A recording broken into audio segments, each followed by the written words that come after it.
Hello everyone. Today in this video we will discuss the topic The Swan Song written by Anton Chekhov. Let's start the video. The Swan Song is a beautiful play written by Anton Chekhov. Swan Song एक beautiful play है Anton Chekhov के द्वारा लिखा गया. It was written in 1887. यह 1887 में लिखा गया था. The title the swan song means the last performance of an artist in the front of the public. Title swan song का मतलब है कि किसी आर्टिस्ट की लास्ट परफॉर्मेंस पब्लिक के सामने, ऑडियंस के सामने. There are mainly two characters in the play, Swallow Widow, a 68 years old actor, and Nikita Ivanich, the theatre's prompter. इस प्ले में मुख्यतः दो करैक्टर हैं. कौन कौन से हैं? एक तो है स्वेलो विडो जो कि 68 ईयर्स का है, और एक है निकिता इवेनिच जो कि थिएटर का जो है वो प्रॉम्प्टर है. और ये निकिता कोई गर्ल नहीं है, ये एक ओल्ड मैन है. जैसा कि हमने लिख दिया है, he is an old man with more age than the protagonist. और प्रोटैगनिस्ट कौन है इसमें? स्वेलो विडो प्रोटैगनिस्ट है जो कि 68 ईयर्स का है, और उससे भी बूढ़ा है निकिता इवेनिच.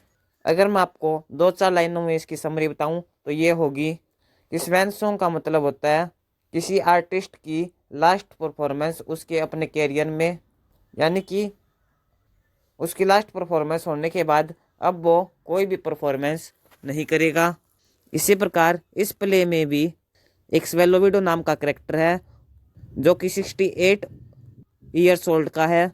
हमारा प्ले जब स्टार्ट होता है तो उसकी लास्ट परफॉर्मेंस के साथ स्टार्ट होता है. वह लास्ट परफॉर्मेंस प्ले करता है और उसके 45 साल हो गए अपने करियर के. और फिर वह लास्ट परफॉर्मेंस करने के बाद बहुत ज़्यादा ड्रंक कर लेता है, शराब पी लेता है, और एक ड्रेसिंग रूम में जाकर वो सो जाता है. और फिर उठता है अगली सुबह तो अपने आप को अकेला महसूस करता है. और फिर बाद में जो इसका ये प्रॉम्प्टर है निकिता इवेनिच, इसके साथ ये बातें करता है और कहता है कि एक लड़की थी जो उससे प्यार करती थी, लेकिन वह साथ में कहती थी कि अगर वह उससे शादी करना चाहता है तो उसको जो अपना करियर है एक्टर वाला उसको उसे छोड़ना होगा, तभी उन दोनों की वो शादी करेंगे. लेकिन जो ये स्वेलो विडो है वो इसको नहीं छोड़ता, एक्टर वाले परफॉर्मेंस को. तो इस प्रकार ये अपनी पास्ट की बातें याद करता है. तो ये सब कुछ हमें इस प्ले में दिखाया गया है. जैसे जैसे हम इसको रीड करेंगे आपको समझ में आता रहेगा.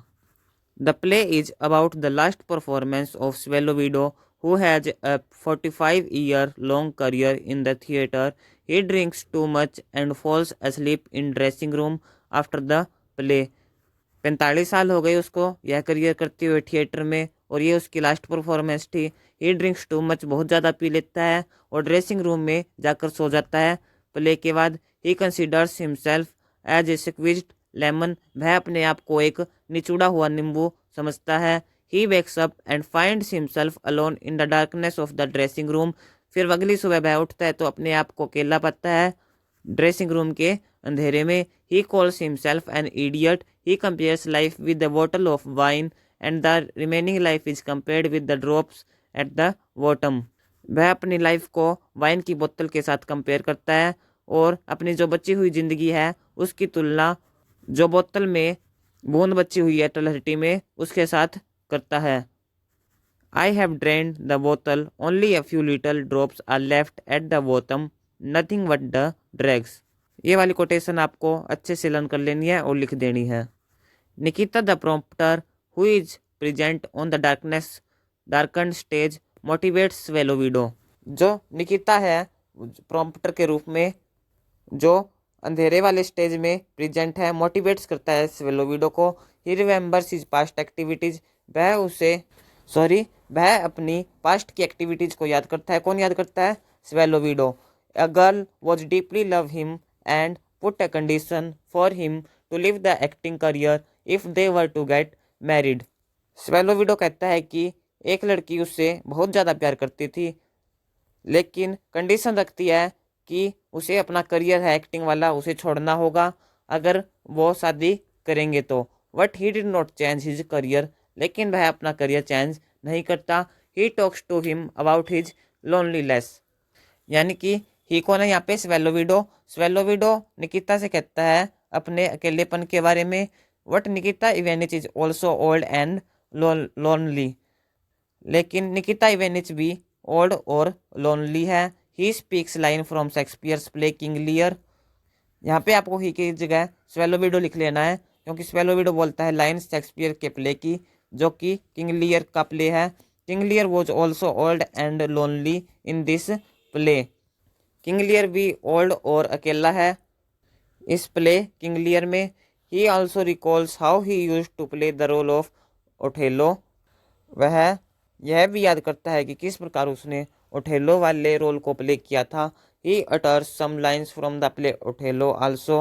वह प्ले ओथेलो की कुछ लाइनें हैं, कुछ पंक्तियां हैं, वो भी बोलता है। He says farewell the tranquil mind, farewell content. Through out the play the central character laments being alone. Play के दौरान जो सेंट्रल कैरेक्टर है स्वेलो विडो, वो अकेला है। सेंट्रल कैरेक्टर की आप स्वेलो विडो भी लिख सकते हैं। Therefore we can say that the play presents the modernist theme of isolation. इस प्रकार हम कह सकते हैं कि जो ये प्ले द स्वैन सॉन्ग है, अकेलेपन की मॉडर्निस्ट थीम को प्रेजेंट करता है। मॉडर्निस्ट मीन आधुनिक। ये हमारी the swan song by Anton Chekhov की समरी थी। बड़े इजी लैंग्वेज में हमने लिखी है। So please like and share the video and subscribe our channel SR Study Solution. Thank you.